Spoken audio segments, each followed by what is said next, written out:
Okay, well, hello everyone, and thank you for joining us for our free webinar session.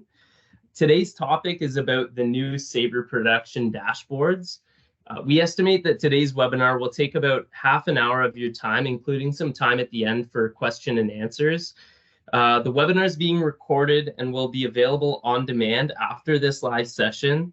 All attendees will receive a follow-up email after the webinar is complete with a link to access the presentation. With that being said, I'd like everyone to submit questions through the question panel during the session or wait until the end for the Q&A. And please remember to stay muted during the session. Now I'd like to introduce you all to Sana Ghansar, the Techno Functional Consultant at Sabre Limited. All right. Welcome everyone to today's webinar. And as Robbie mentioned, we've partnered with a company called ERP Connect, and today I'm excited to share with you some really useful dashboards. As of first week of December, these will be available for our cloud customers as part of the Sabre Production subscription. Let me begin by asking, how often have you looked for dynamic visuals or dashboards that help provide a quick snapshot of how the business is doing? You've most likely had to build custom reports and have had to access them outside of Business Central, right? So once installed, you'll have access to a range of really useful dashboards that help with data analytics within Business Central. All the metrics, reports, and KPIs on the dashboards are directly embedded inside of Business Central, and this means no external connections and data calls are required. This also ensures accuracy, security, and helps with the overall reporting speed. What I really like about these dashboards is how easy it is to get started and set these up. It's literally just plug and play with really minimal setup required. So without further ado, let's get started. I am sharing my screen here. I'm in a demo environment right now. So a lot of the dashboards will be based off of the data that I have in this existing demo environment. So one of the heavy hitters is the financial dashboards of the four, and the next is the history and statistics. There's also a sales dashboard, which offers insights to valuable sales-related data. And lastly, we have a warehousing dashboard. So first up is the Sabre Financial Dashboard. Whether you're a GM or a department manager, you'll love this dashboard for the critical information it provides, and it allows you to quickly monitor activity and check on the health of your account system. So first up, when you are to set up these financial dashboards, you want to make sure that the setup is in place. So here I am searching for the FDB is the short form, or you can search for Sabre Financial Dashboard Setup. So in this setup, the first thing you need to be aware of is the user setup. So right here, I can see I have a couple users set up. There's a bunch of settings involved in terms of whether or not the user should be able to see which visual on those dashboards. So you can select or unselect any of these depending on the users that you have.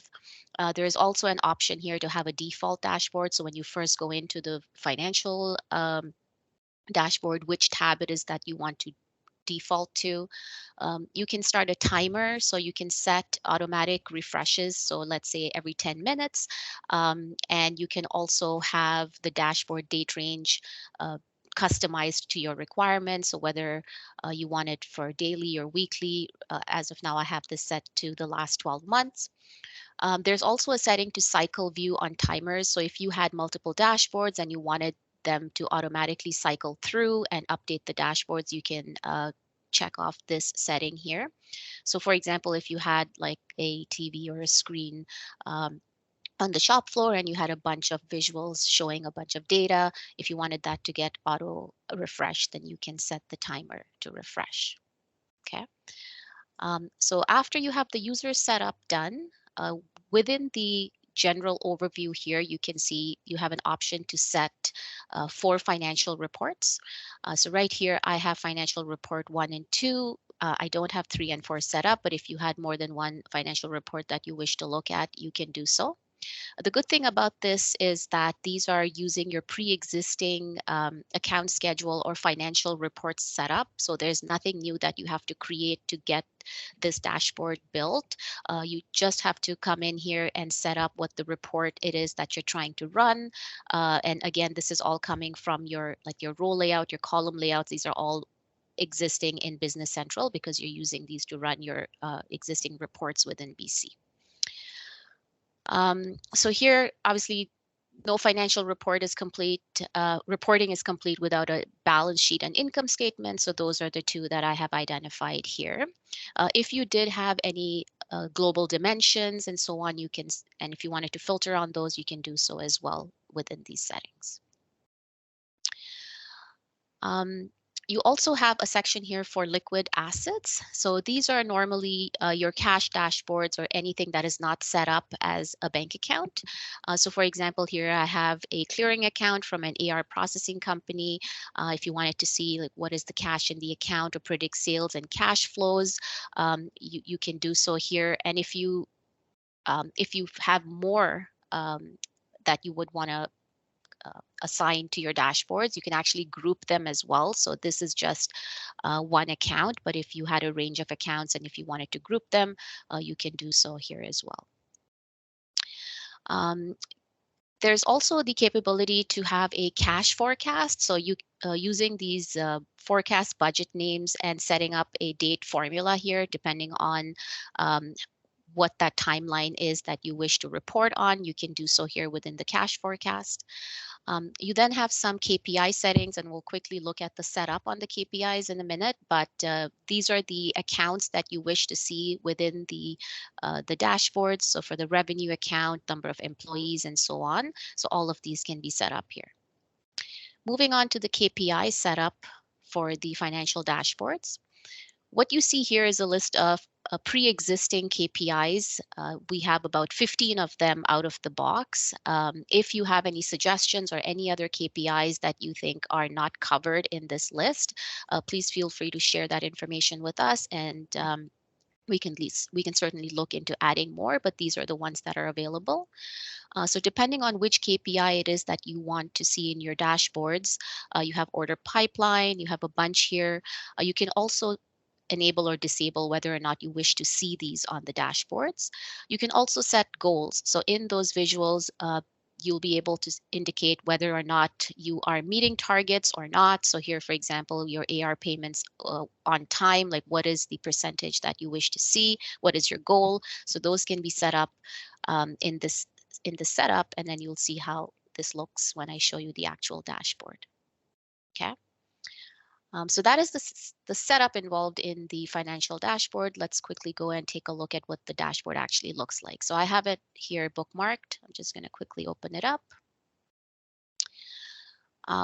So right now it's defaulting to a sales overview. Let's get started with the general tab. We'll go over to sales quickly.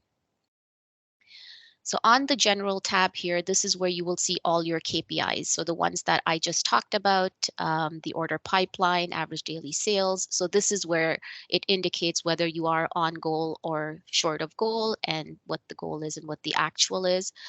So you get to see all the KPIs in here. You also have a balance check view, so you can actually compare whether your GL balances and your subledger balances, if they're out of balance. This visual will indicate that. You have your financial reports. So those are the balance sheets and the income statement using the financial report setup that we used. This is what you're seeing. Normally, this would just be a report, but right now it's a dynamic visual. If you click on these, you'll be able to go into the entries as well. Okay. So here, for example, if I were to click on these totals, they will take you to the actual the list that makes up that visual. Okay. If you also wanted to see the financial reports in a more detailed view, you can do so by clicking in here. And then you have financial reports 1 and 2. So let's take a look at the accounts receivable. Oh, seems like I have an error there. I'm just going to refresh out and go to accounts receivable.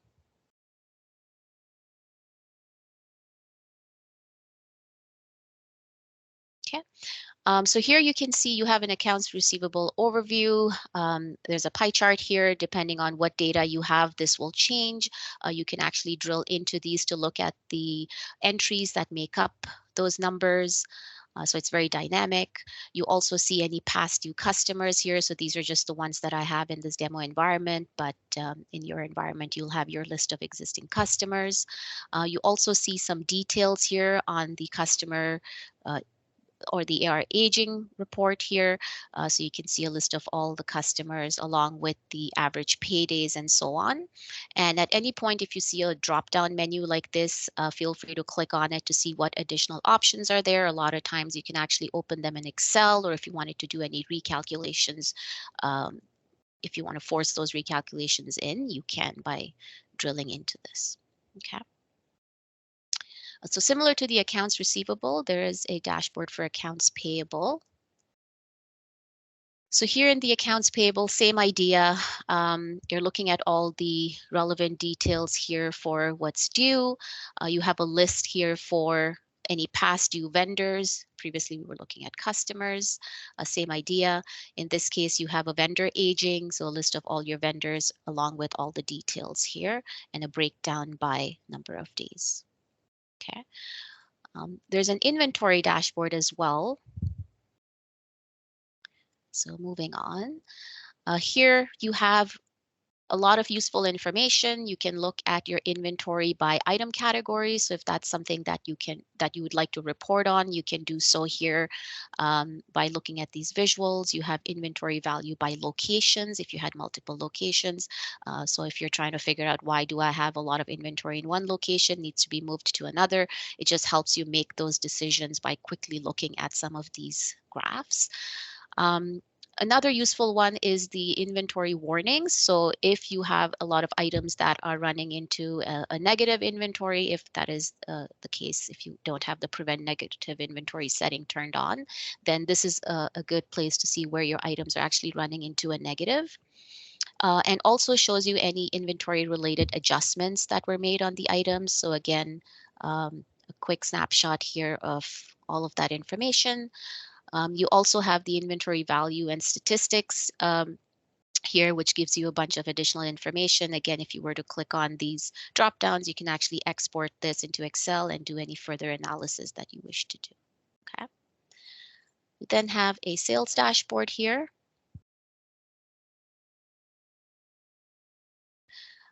So the sales dashboard is really useful if you want to track on things like your global dimensions or your business posting groups.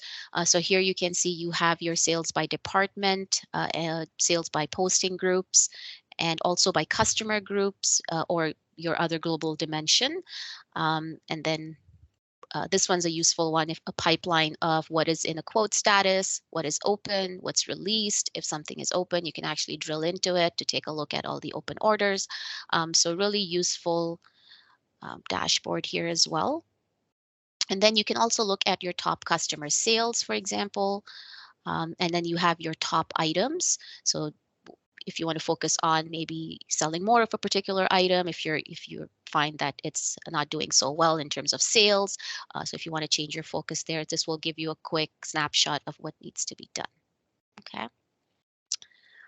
All right, and then lastly, the cache is what we talked about in the setup. So depending on whether you want to use the cache forecasting, you can see here you have your balances. Right now, I don't have data in this particular demo environment, but you can set those up as well for your cache details and your forecasts. Okay. So that is the financial dashboard. Up next, that's very popular, is the Sabre History and Statistics.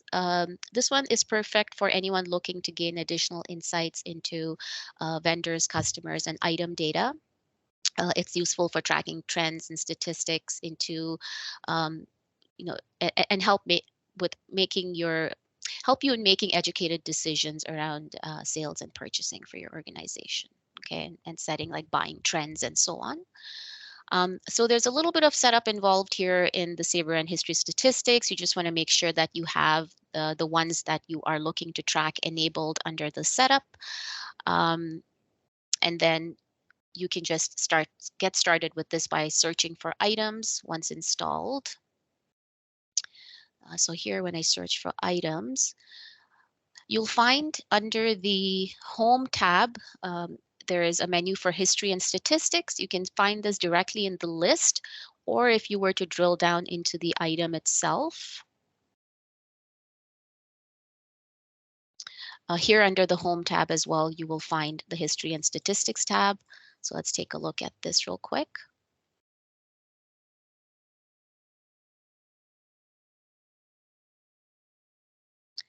All right, so these dashboards are really useful in giving you quick insight on how the item is doing and what's the quantity on hand, what's available, any average lead times, average days in inventory, and so on.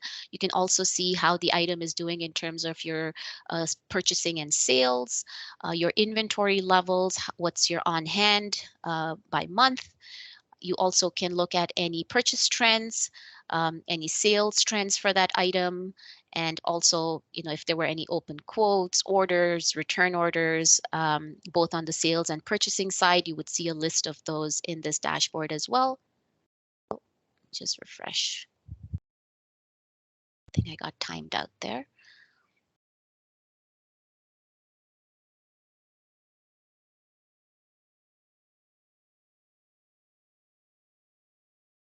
Okay.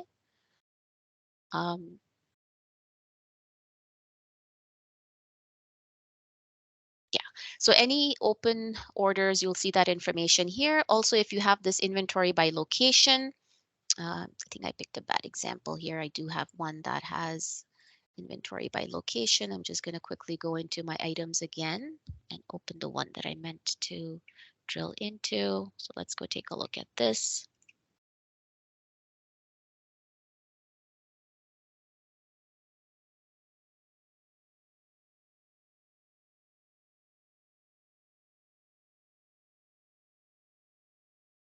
Okay. So here you can see a little bit more data. So because I have some inventory on hand in this particular location for this item, I see that here. Also, any additional details about the item can be found here. And if you have the change log enabled, you'll see those entries here at the bottom as well. Okay.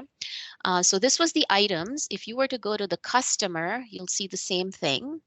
So moving over to the customers list. So here under the history and statistics, this information will be a bit more customer specific. So here you can see for this particular customer, what were your sales in the last 12 months, if there were any balances, any average paydays, and so on. You can also see any sales by item category for that customer, your customer sales in the last 12 months in the form of a graph here. You also have any average paydays history, any aged receivables, and some additional useful dashboards here. To enable the customer maps, there is a little bit of a setup involved where you need an API to be built into the setup. I don't have it in this particular environment, but if you're interested in getting those set up, you can let me know and we can help you get those installed. So you also have your top item sales here for this customer. If you wanted to see, what does this customer normally buy the most? And then you have your last 12 months and some additional lists here, which are really just reports that you could export into Excel and analyze this data further. Okay. And lastly, you have the history and statistics on your vendors as well. So let's take a look at that real quick. It's the same thing here under history and statistics. You'll see more specific information on your vendors, their performance, for example, and the inventory levels of the items based on item categories and so on. Okay. So there's a whole bunch of good stuff, but let's move on to the sales dashboards because I do have some stuff to show you here. So quickly here on the sales dashboards, you'll notice there are a few different graphs based on maps involved. So here you can set those up. I have mine set to world only for now.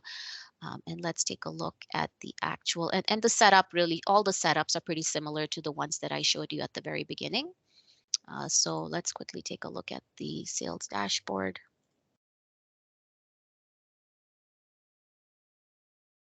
Okay.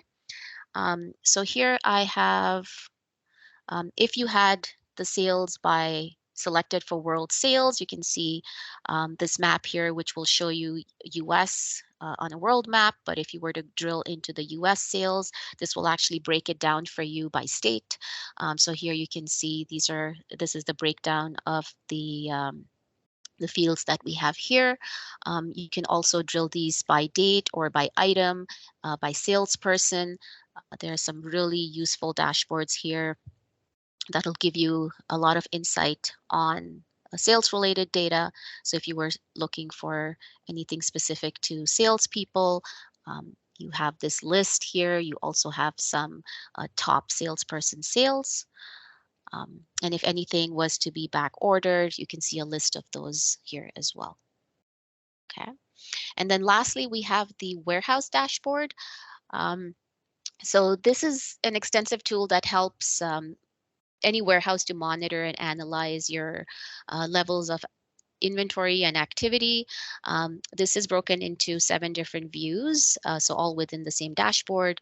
You have your shipments, and then you have receipts, count, adjustments, inventory, vendors, sales orders, purchase orders. So here under shipments, we can see everything that is being shipped today, this week, this month, any shipments by date, year-to-date shipments, monthly shipments. So this is more on a line level. Again, you can drill into these values. And also we have receipts. So same idea, but on the receiving end, you have your monthly receipts and so on. And then you have any count or adjustments and any inventory related movement. So here you can see all of your items listed as that you have as part of your inventory. And then they have some for vendors and sales orders and purchase orders. Okay. So that's pretty much it. Those are the 4 main dashboards that I wanted to share with you today.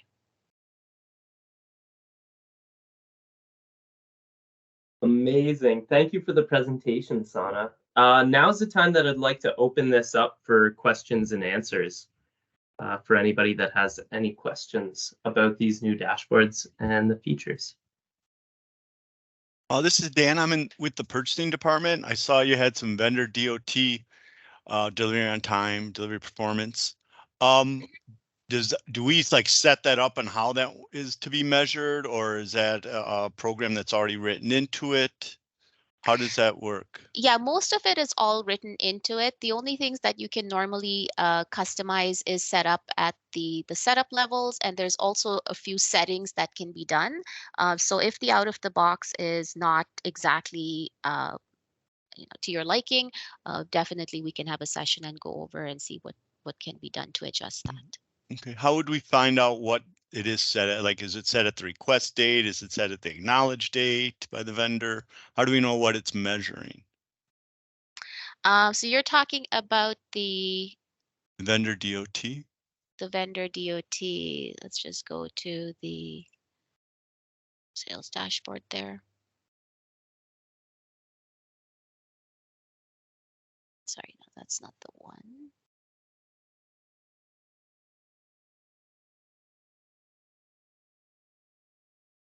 Where did you see that dashboard? Oh, when you were going through it earlier in your presentation.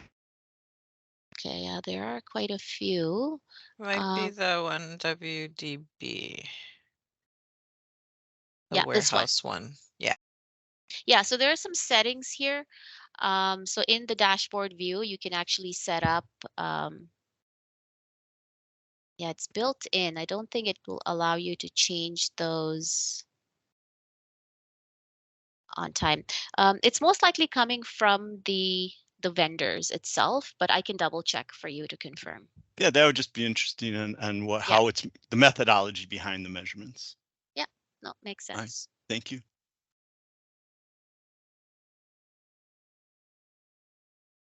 Does anybody else have any other questions before I jump into those that have been asked through the question panel?